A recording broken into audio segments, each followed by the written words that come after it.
చెప్పండి అసలు రాత్రి ప్రమాదం ఏ విధంగా జరిగింది? ఇక్కడ తరచూ కూడా ప్రమాదాలు జరుగుతున్నాయి. ఎటువంటి చర్యలు చేపడితే బాగుంటుందనుకుంటున్నారు? రాత్రి మా వాళ్ళు పెళ్ళికెళ్ళి వస్తున్నారండి. చంద్రంపాలెం పెళ్ళికెళ్ళి వస్తున్నారండి. పెళ్ళికెళ్ళి వస్తుంటే ఇక్కడ ఈ రోడ్డు ఇలా మనకి క్రాస్ చేస్తారు కదా! ఇలా వచ్చేటప్పటికి మరి అటు కత్తిపూడి మించిగా ఒక ఆయన కారులో ఒక ముగ్గురు వస్తున్నారండి కారులో. ఆళ్ళు వస్తూ మరి ఇక్కడ బార్గెట్లు ఎట్టినా సరే పోలీసు వారు ఎంతో జాగ్రత్తగా తీసుకుని ఈ ట్రాఫిక్ విషయాలన్నీ కంట్రోల్ చేయాలన్న విషయంతో మరి బార్గెట్లు ఎన్ని పెట్టారు. అట్లా అధిగమించి మరి అంత వేగంగా వచ్చి ఇక్కడ గుద్దితే మా వాళ్ళు అక్కడికి వెళ్ళి పడ్డారండి. అంటే ఎంత ఘోరంగా గుద్దారనేది ఒకసారి మీరు అందరికీ చూస్తుండగా అర్థమవుతుందండి. ఏదైనా చాలా ఇబ్బందిగా ఉందండి ఇక్కడైతే మరి పరిస్థితి. యువకులు ఎలా ఉంది? రాత్రి ఎక్కడి నుంచి ఎక్కడికి వెళ్ళి వస్తున్నారో ఆ యువకుల పరిస్థితి ఎలా ఉంది ఇప్పుడు? వాళ్ళైతే పెళ్ళికెళ్ళి వస్తున్నారండి.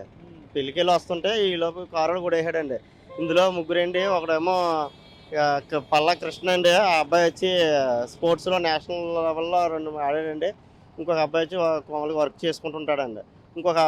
వీళ్ళిద్దరూ కూడా వెంకటేష్, కృష్ణ ఇద్దరు కూడా ఇంద్రనగర్ అండి. పిఠాపురం ఇంద్రనగర్ అండి.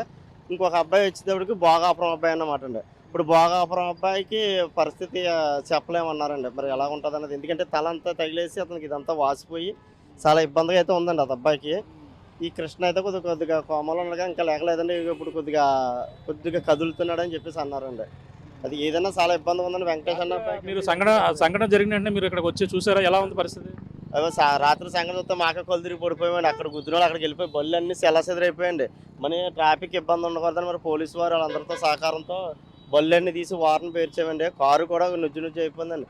చాలా బళ్ళు గుద్దేశారండి. వాళ్ళు ఎంత స్పీడ్కి వెళ్తే ఎన్ని బళ్ళు గుద్దారండి. తర్వాత లోపల బెలూన్స్ కూడా ఓపెన్ అయిపోయి ఇదయ్యాను. లేకపోతే లోపల డ్రైవర్లు చచ్చిపోతారండి.